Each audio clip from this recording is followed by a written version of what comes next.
ये couple show है, उस पॉइंट से मुझे वो फॉर्मेट नहीं पसंद था जो मुझे दिख रहा था उस टाइम पे। मैंने जो फील करा, मैंने वो सब लोगों के सामने कॉल आउट करा वो चीज़। कहीं ना कहीं शो के खिलाफ ये चीज़ बोल दी थी कि शो बहुत ज़्यादा बायस्ड है। क्या ये कपल शो का फॉर्मेट है, क्या ये नाचने का शो है। मुझे फीडबैक मिला है, इवन मेरे पास फ़ोन की एक्सेस आ चुकी है।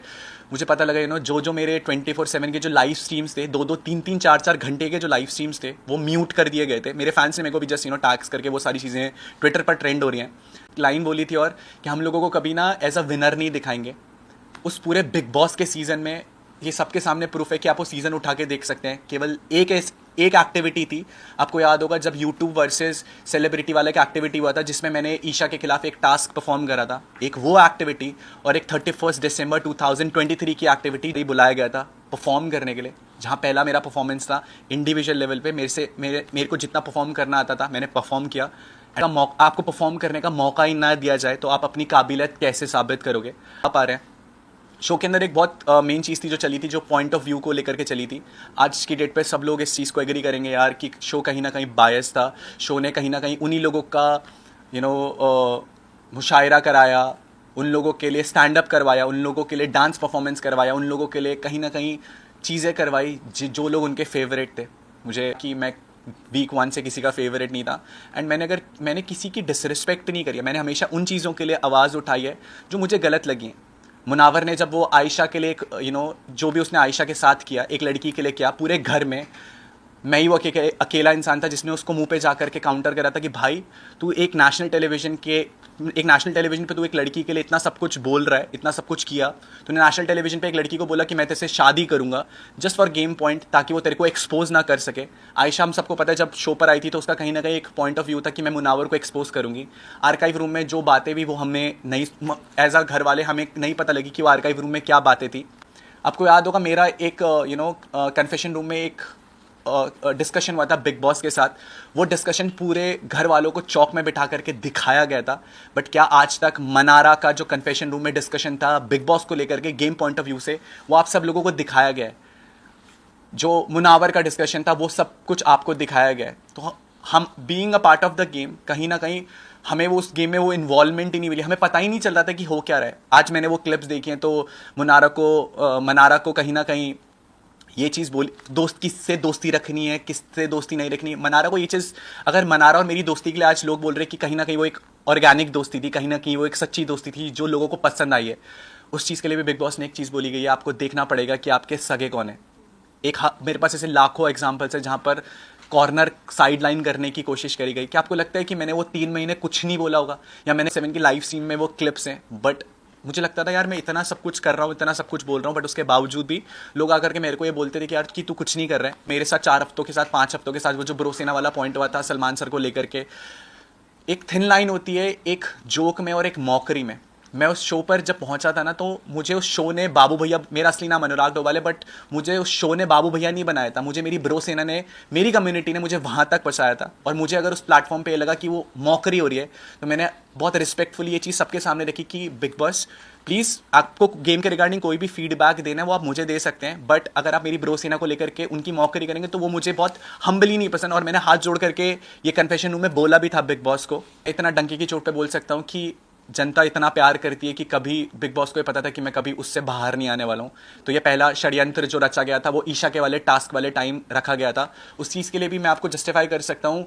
जब आपको याद होगा जब मैंने वो बोल फोड़ा था, इमोशनली मैं बहुत हाई था उस टाइम पर, क्योंकि किसी ने मेरी बहन के बारे में कुछ चीज़ बोली थी, मैंने किसी का गला पकड़ लिया। मैं रियल लाइफ में शायद वो इंसान नहीं हूँ कि जो इतना इमोशनली हाई हो जाए, क्योंकि मुझे पता है मैं उस चीज़ को बहुत ईजिली तरीके से डिफेंड कर सकता हूँ। बट जब नेशनल टेलीविजन पे कोई ये सारी चीज़ें करेगा, नहीं था। My whole point of saying is that कि अनफेयर हुआ, प्लान्ड इविक्शन था, मेरे को निकाला गया। उस टाइम जब ईशा ने वो डिसीजन फ्लिप कर दिया तो वो बिग बॉस की जो चाल थी वो पूरी नहीं हो पाई। बट सेकेंड टाइम मैं भी नहीं जीत पाया और मैं हार करके बाहर आ गया। व्यू किस पे भरोसा करूंगा? जिस चैनल के साथ मैं एसोसिएट होने जा रहा हूँ। अगर मैं आपके साथ काम करूंगा तो मैं आपकी बात पे विश्वास करूंगा। इस इंडस्ट्री में रोज़ ऐसी अफवाहें उड़ती हैं जिन पे शायद हम लोग विश्वास कर सकते हैं और नहीं कर सकते। सीजन 17 में शुरू से एंड तक लेकर के लोगों के कपल्स ही घसीटे गए हैं, चाहे वो ईशा हो, चाहे वो मुनावर हो, चाहे वो आयशा हो। कहीं ना कहीं शो में मुनावर और मनारा का भी एक एंगल दिखाने की कोशिश करी गई थी। इवन मुझे बाहर आकर के पता लगा कि मेरा और मनारा का भी कुछ ना कुछ एक स्टार्टिंग में एक एंगल दिखाने की कोशिश करी थी, जबकि मैंने डे वन पे ये चीज़ बोली थी कि मैं कमिटेड हूँ। वो दिखाया नहीं दिखाया, बट मैंने बोला था कि मेरी गर्लफ्रेंड बाहर है। वो न्यूज़ भी बहुत बाद में अभी के हिसाब से मुझे पता है कि वो बहुत लेट टाइम लाइन में आई थी। वो पता है कब बाहर आई थी? जब भारती जी शो में आई थी, तो भारती जी ने एक बोला था बाहर उम्मीद है, तो शायद वो तब जस्टिफाई हुई थी। मुझे अब पता लग रहा है कि मेरा और मनारा का वो एंगल दिखाया गया, जबकि मैं डे वन से मेरा और उसके दोस्ती का जो जोन था वो बिल्कुल क्लियर था। कि अंकिता लोखंडे जी ने एक बात कही थी उस प्लेटफॉर्म पर कि तुम लोगों को हमारी वजह से शो में दिखाया जा रहा है और ये बिग बॉस शो हमारा है। ये दूसरी दुनिया से एक दूसरी दुनिया में आया हूँ, एंड मैं आप अगर मैं उस दुनिया में जा करके बहुत कुछ नया एक्सपीरियंस करने गया हूँ और आप ये बोलोगे कि हट यार तू यहाँ के लिए तू यहाँ पर आया तो तू हमारी वजह से दिख रहा है, बहुत हर्टफुल फील होता है। मेहनत पे पहुंचा, अपने दम पर पहुंचा हूँ। अच्छे लोग थे, एलविश भाई, उन्होंने आज भी मेरा साथ दिया। आप ही लोगों ने मुझे गिर रहे होगे ना जिंदगी में, तो 10 लोग और उठ करके आएंगे आपको नीचा दिखाने के लिए कि तू गिर रहा है, ले मैं वो 11वां इंसान बनता हूँ जो तुझे तेरी जगह दिखा रहा है। बट आज पूरा भारत, कोई भी मेरे को आकर के बोल रहा है भाई तू अच्छा खेला, बट तो लोगों ने मुझे ट्रॉल करा। आज मेरा थोड़ा सा अच्छा वक्त है तो लोग मुझे अप्रिशिएट कर रहे हैं कि तू सही खेला भाई। एक प्लस पॉइंट लेकर के आए थे अंकिता जी, टीवी का एक्सपीरियंस लेकर के आई थी। मुनावर शायरी का एक्सपीरियंस लेकर के आया था। खानजादी रैपिंग का एक्सपीरियंस लेकर के आई थी।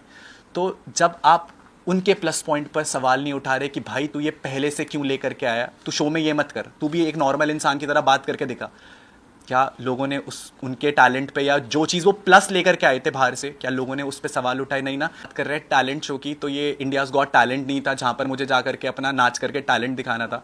अंकिता जी को बाहर की एक इन्फॉर्मेशन मिली थी, तो उस चीज़ पे किसी ने सवाल नहीं उठाए थे घर के अंदर से, क्योंकि सबको कहीं ना कहीं पता था कि कहीं ना कहीं बिग बॉस की फेवरेट है, अगर हम इसके खिलाफ जाएंगे, इसके खिलाफ बोलेंगे तो कहीं ना कहीं हम लोगों को लपेटे में लिया जाएगा। मनारा ने मेरे को पर्सनली ये चीज़ बोला है कि उसको शो मेकर्स की तरफ से कन्फेशन रूम में एक लाइव स्ट्रीम भी हुई थी, जो एक रूम था दिल के मकान में, आई एम सो सॉरी मैं नाम, थेरेपी रूम में जब मनारा को बुलाया गया था, तो सलमान सर ने एक बात बोली थी कि शो में वो आपकी बहुत सीनियर है, आपको उनकी रिस्पेक्ट करनी चाहिए। इन्हें भी मैं कॉम्प्लीमेंट करूंगा। अंकिता जी ने एक स्टेटमेंट दी थी खुलेआम पब्लिकली, जब ये गपशप बाय द पूल का एक पॉडकास्ट हुआ था हमारा, तो उन्होंने एक बात बोली थी कि यार हम लोग इंडस्ट्री के लोग हैं, हम लोगों को अगर टीवी वाले थोड़ा बहुत फेवर भी कर देंगे तो वो हमारा हक है। पता है वो शो अब तक जो 16 सीजन्स गए हैं वो कहीं ना कहीं फेयर रहे, सबके लिए इक्वल रहे, अपनी पर्सनालिटी अपना पॉइंट ऑफ व्यू बताने के लिए। बट मैं वही चीज़ बोलूँगा ना, अगर आप पूरा शो ही विक्की भाई, अंकिता जी या मुनावर और मनारा पे बना देंगे तो बाकी लोग, मैं अकेला बंदा थोड़ी ना था। क्या रिंकू जी की कोई पर्सनालिटी नहीं थी? क्या जिग्ना जी की कोई पर्सनालिटी नहीं थी? क्या नील भाई की कोई पर्सनालिटी नहीं थी? क्या ऐश्वर्या जी की कोई पर्सनालिटी नहीं थी? हम सारे लोग ऐसे थे कि जिनके अंदर कोई पर्सनालिटी नहीं थी, या हम सारी